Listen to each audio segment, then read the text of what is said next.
From a communication standpoint, the big things that's changed in the world is that everybody owns a channel.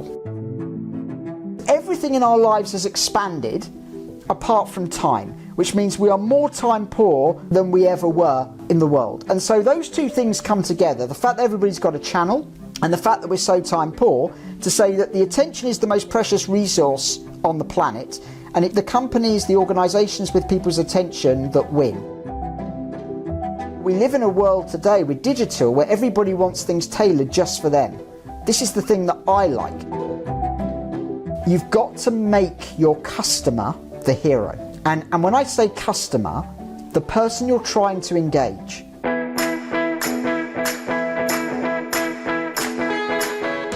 Hey there folks, this is Rob Woods, and for many years I've delivered training courses and written books to help fundraisers raise more money for their charities. My company Brightspot provides a range of courses and other resources. I'm also the host of the long-running podcast, The Fundraising Brightspot Show. A common challenge for many charities is how do you attract and keep the attention of people who care about your cause? For answers, I was thrilled to be able to talk to the marketing expert and New York Times best-selling author Grant Leboff. In the film, he helps us better understand the challenge and shares practical ideas for how charities can solve it. Hello Grant, how are you? Yeah, good, thanks Rob. Nice to be with you. Yes, thanks for making time again to chat.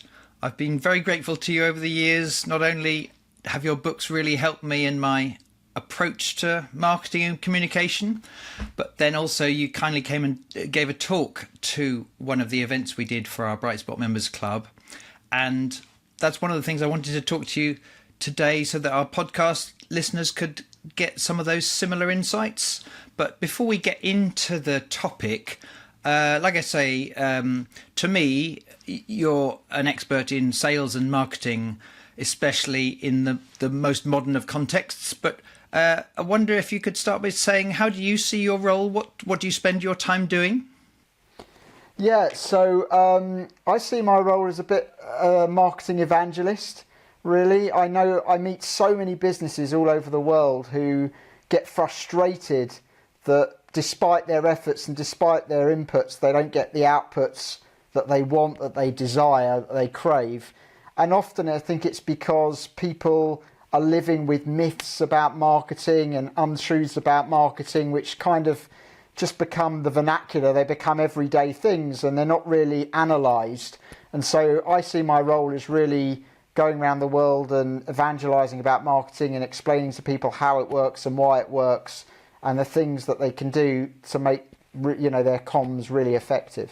Yeah, and a lot of the time you're doing that in the commercial context, but it is true that your books absolutely apply to not-for-profit organisations as well. I wondered if you could share with our listeners some of the things you said at that original event to do with shifts in the way the world communicates, shifts in technology and so on across the last 2 or 3 decades. And although our listener might initially think some of those things are obvious, the truth is I think lots of companies and lots of charities don't act in line with those shifts. So if you could explain what you said to me before, and I hope it'll prove really valuable to our listeners. Yeah, sure. Thanks, Rob. So I think the big change, there's a combination of two things that happen together because of the change in technology and the digital, revolution, if you like, of the last 30 years or so. But I think the big thing is this. From a communication standpoint, the big things that's changed in the world is that everybody owns a channel. So if you go back to, the early 90s, I suppose you'd have to go back to maybe the mid-90s, people very much got their information from official channels, whether it was broadcasters, whether it was publishers. And, if you wanted a book published, you really had to get the patronage of a publishing business. If you wanted a record heard, you really need to get the patronage of a music company, etc., etc. And so the control of information was in the hands of the relatively few. And we now live in a world where everybody owns their own channel. So every individual pretty much owns their own channel, often more than one, but whether it's Facebook or X or Instagram, or maybe a combination of all of those. But people have their own channels. So that's one big shift in the way that information is disseminated. And because of that, there's another shift. And the shift is attention. So I would say today that the biggest resource on planet Earth is attention. It's the most precious thing in the world. And the companies, the organisations, and that doesn't matter whether you're a commercial organisation or a not-for-profit organisation, it's the companies, the organisations with your attention that essentially win. And getting attention is not easy. And just so people understand why attention is so precious today, is because it's fairly obvious, and yet people often don't think about it because they just get on with their everyday lives. But the reason why is we live in a world where everything's expanded apart from time. And that's really important to understand. So I'll just give you an example. When I was growing up, I'll show my age, but when I was growing up, there were 4 channels on television. So when you came home from school, there was BBC One, BBC Two, ITV and Channel 4, and that was it. And if because as a kid, if BBC One or ITV weren't showing anything that you really wanted to see, then there literally was nothing on TV that evening, right? Today, when you live in a world of Amazon Prime and Netflix and Sky and all the other digital resources, the idea that there'd be nothing to watch is kind of almost ridiculous. In other words, if you just had a subscription to Netflix on its own, there's probably more stuff you want to watch than you'll ever have time to, and then we've got all the other channels as well. So in other words, that's expanded, but your time where you can watch television hasn't expanded. In fact, it's probably diminished. In the old days, in terms of people communicating with you, they could call you at home, call you at work, write to you at home and write to you at work. Of course, they could meet you face to face, but they probably had to do one of the other things first to get the face to face meeting. Today, just as an individual, people are managing text messaging, mobile phone messaging. Most people still have a landline. They still have a landline at work. Then they've got WhatsApp messages. Then any social media they're managing, whether it's a message on Facebook or X or whatever else. So in other words, you think how many channels a single individual is trying to manage on a daily basis, and the plethora of emails they're getting and everything else. And yet they've still only got 24 hours a day and 7 days in a week to do those things. So in other words, everything in our lives has expanded apart from time, which means we are more time poor than we ever were in the world. And so those two things come together, the fact that everybody's got a channel and the fact that we're so time poor, to say that the attention is the most precious resource on the planet, and it's the companies, the organisations with people's attention that win.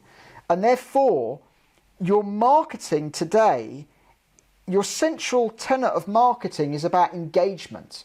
It's about how do I build an audience, and I'll come back to that in a second. And so I've got their attention, and you have your own media channels in which to do it. So in the way that the BBC make programmes that they hope their audience likes, because if their audience doesn't like them, they won't engage with those programmes, you have the ability to create content, whether you put that out on Facebook or LinkedIn or Instagram or your own website or YouTube or any of those, all of those channels or some of those channels. Depends, of course, the marketplace that you're targeting.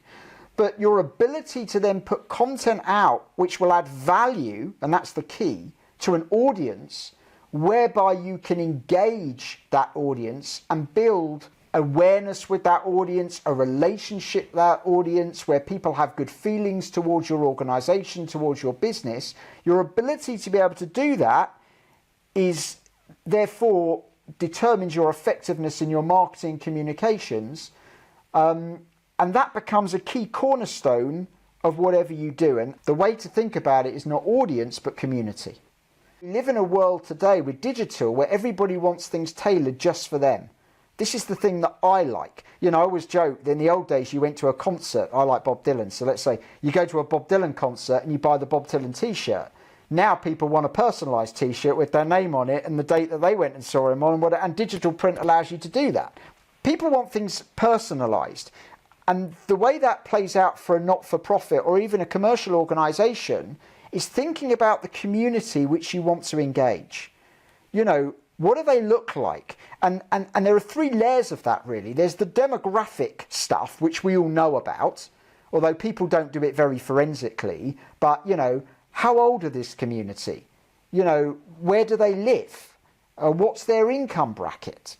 Are there any gender specifications about that community? Maybe there isn't. What's their lifestyle? Are they people with families? Are they people living alone? You know, what do they look like? What are the demographic characteristics of that community? That's one level of thinking about your community. But then you go to another level and say, what are the behaviours that this community partake in? So are these people that go to church on Sundays? Are these people that shop at Tesco's? Are these people that love golf? Are these people that love Star Wars? You know, what are the behaviours that they exhibit in this community that makes it cohesive, that makes it part of a community? And then the top level of segmentation, you need to do all three, by the way, is what we call psychographic, which is how do these people think? And when we say what do these people think, what do they like? What don't they like? What values do they hold dear? What values are they not that keen on? And of course, you're making some generalizations, but in marketing you have to, because you're not talking to individuals where you don't have to generalize, where you can address people specifically. You're talking to a group. But by understanding what makes that group tick, you can start to build a community. And a community of people with shared values and shared interests. That's what makes a community rather than an audience. You know, if I go to a gig at Wembley Stadium, that's an audience. Because, okay, you could argue we all have one shared value. We like the particular group or artist we've gone to see.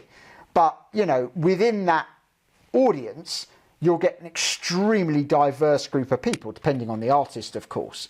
Whereas, in terms of age ranges and all sorts of things. Whereas a community tends to be a cohesive group of people that have shared values and some shared interests. Of course, that doesn't mean they don't have differences. Of course they have differences, and there might be some things they don't agree on at all. But in terms of your not-for-profit, you know, whatever you're articulating for, what you're canvassing for, what you're trying to support and help in the world, what are the shared values and interests of the people that are likely to come around that? Now, if you understand that community, you can build something cohesive, and that's very important, because that's when you start to create content that's valuable, that those people care about, that moves them emotionally, that they care about, that they understand, that they're interested in, because those two things have to come together.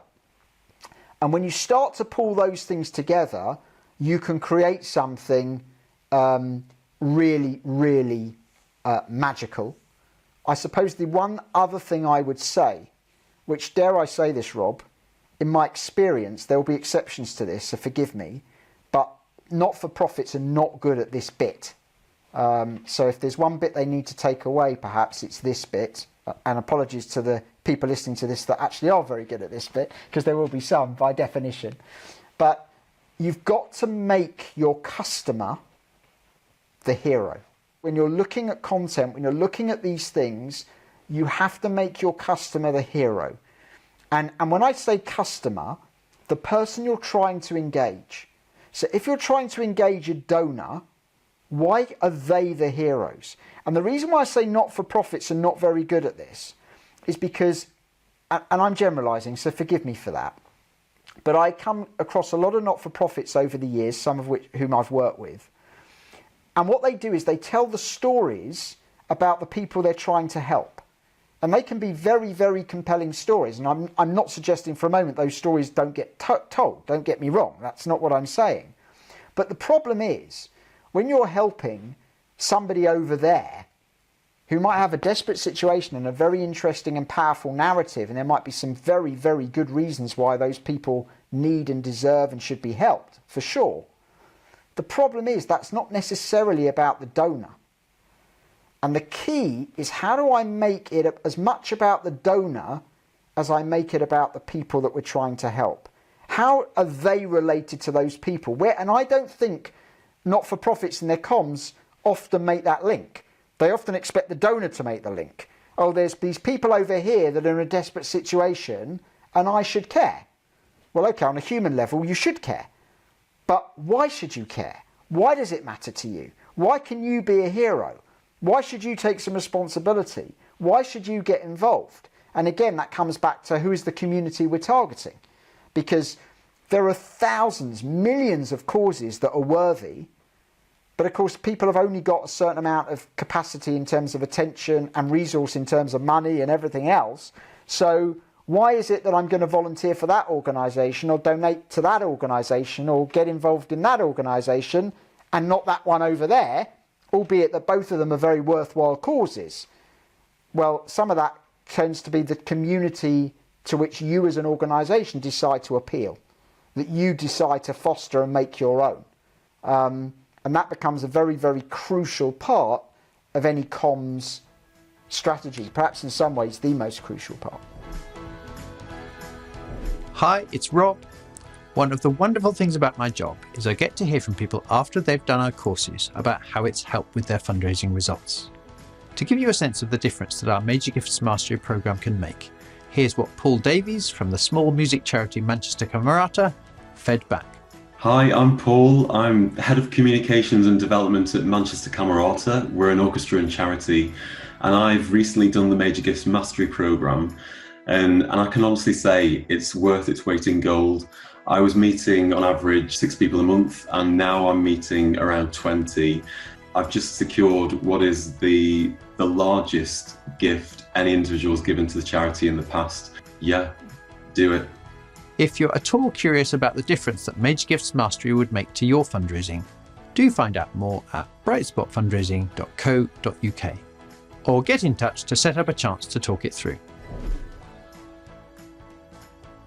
Yeah, and in terms of that important part, helping me, the person who may care about this cause, feel spoken to, feel like it is for me to care and take action, and I can take action.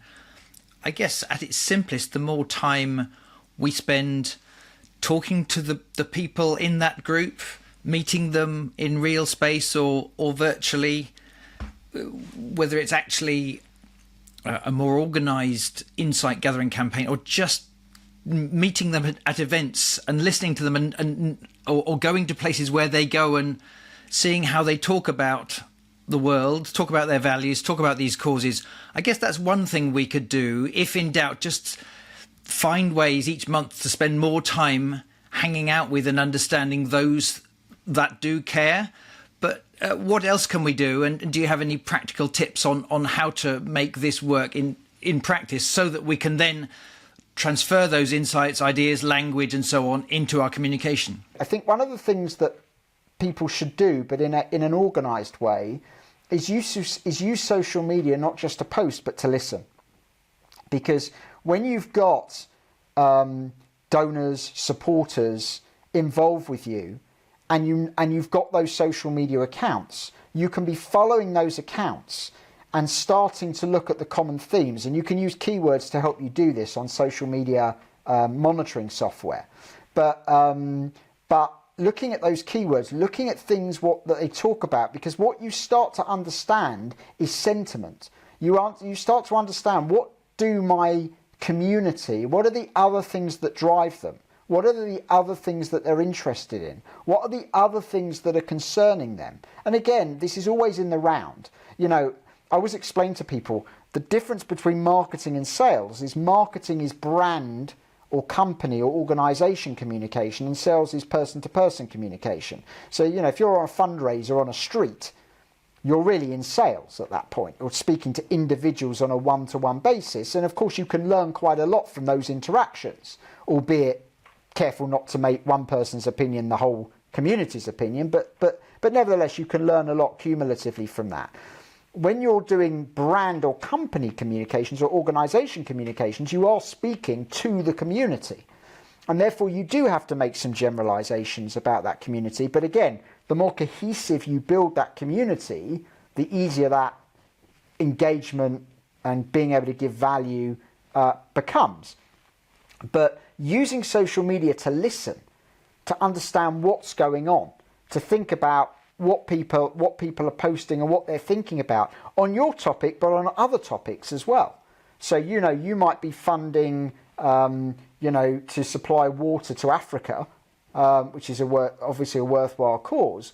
But you can still be seeing, what does my community think about the cost of living crisis? What does my community think about this issue or that issue as they come up in the world? So, you get to use social media as a listening post and as a window into the community that you're building and that you're central to.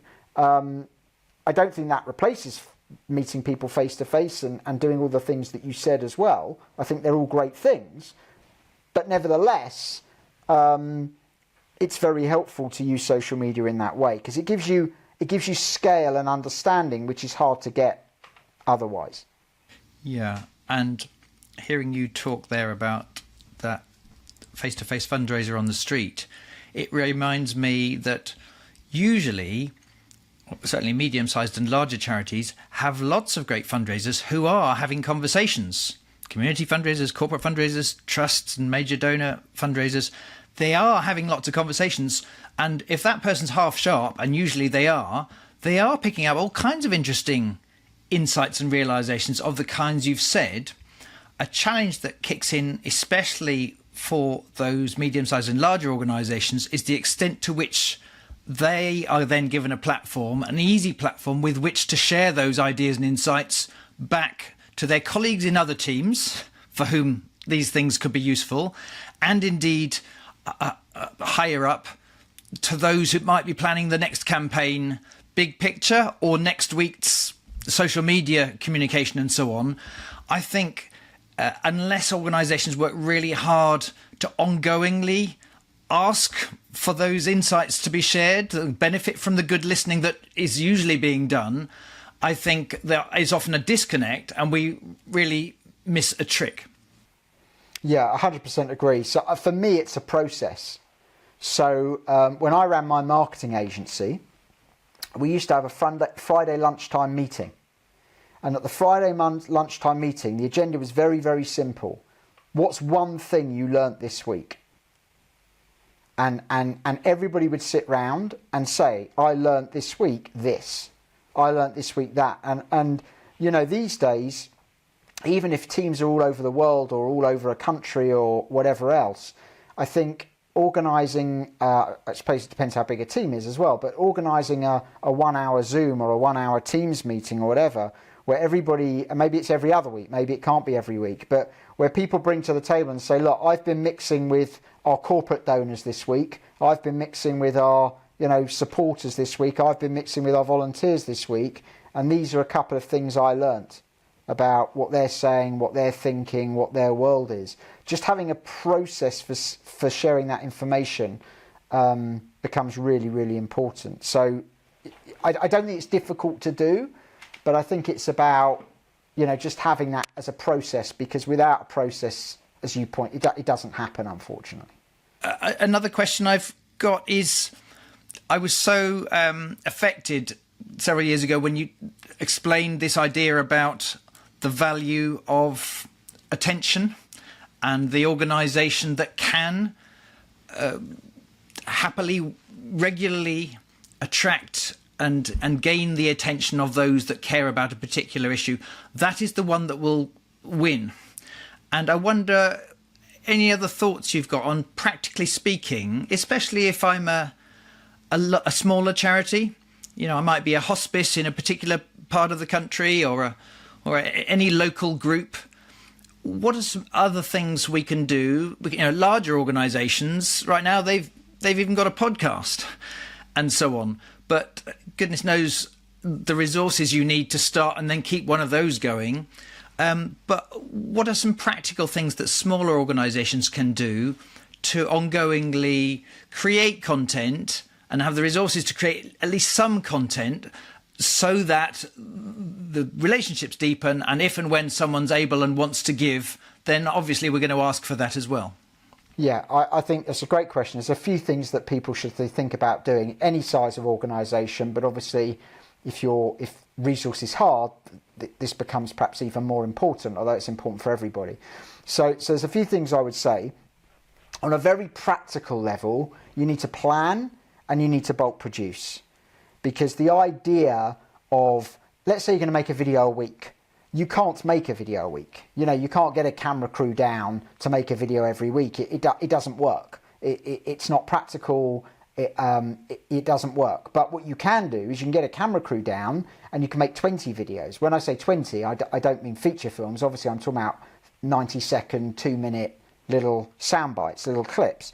Now, of course, if you get a team down, a video people down to your organisation, and you can make 20 videos in 3 or 4 hours, which you can do if they're only 1 or 2 minutes long, and you release a video a week, that's suddenly 4 or 5 months material for a half a day's work. That needs a bit of planning. What's coming up? We know Valentine's Day's coming up and want to say something about that. We're making these videos in January, so let's do something for Valentine's Day now. Let's do something for Easter now. So we've got those things planned and they're in the can, to use the phrase, so we can let those go. So one thing is to bulk produce, which is a very important thing. Ask yourself all the time. It's probably the most important question you can ask if you're involved in engagement and content creation, is what's the story we're trying to tell? Think in stories. Everything should be a story, because stories capture people's imagination, stories are emotional, stories are interesting. So always think in terms of story. And so the last piece of that, and this is true for any organisation, but again, if you're a small organisation, this is very helpful, is stand on the shoulders of giants.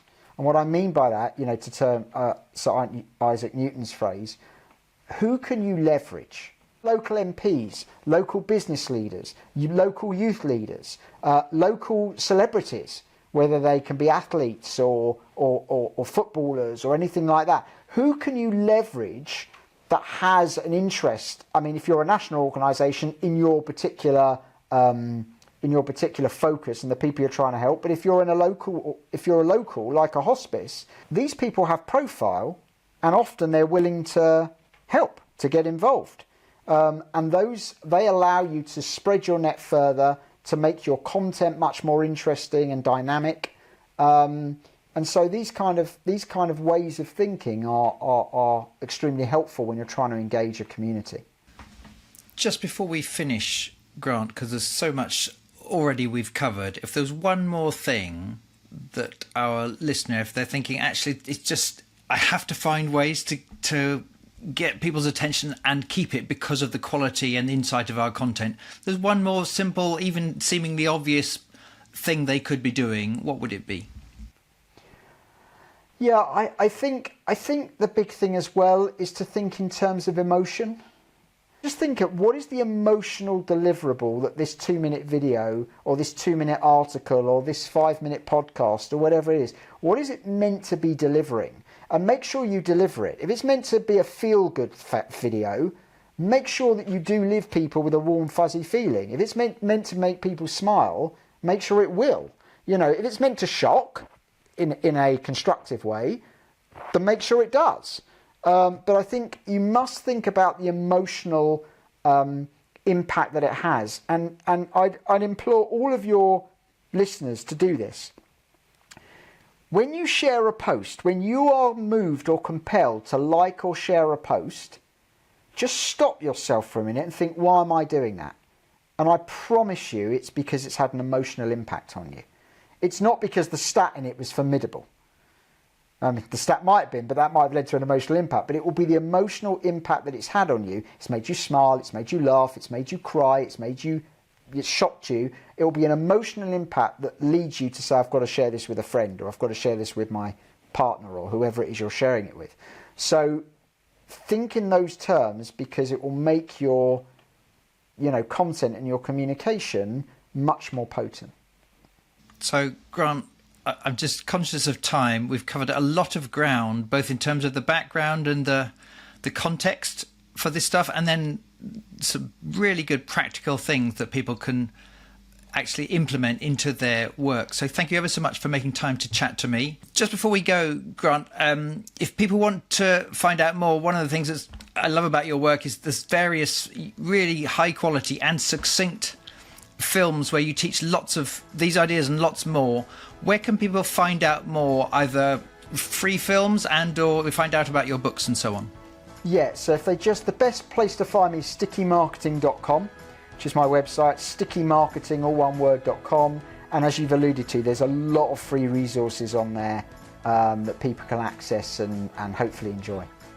Yeah, thanks, Grant, and we'll make sure we put a link to that in the episode notes to this particular show. So thanks very much, Grant. I look forward to catching up with you very soon. Bye-bye. Rob, thanks, bye. I hope you found our conversation helpful. If so, you'd like more free resources or to see our range of training courses, including bespoke team training or our famous high-value mastery programs to grow corporate or major gifts income, do check out our website at brightspotfundraising.co.uk. Or to get instant access to lots more stories like this one straight to your phone, just go to wherever you get your podcasts or search for Fundraising Bright Spots and subscribe.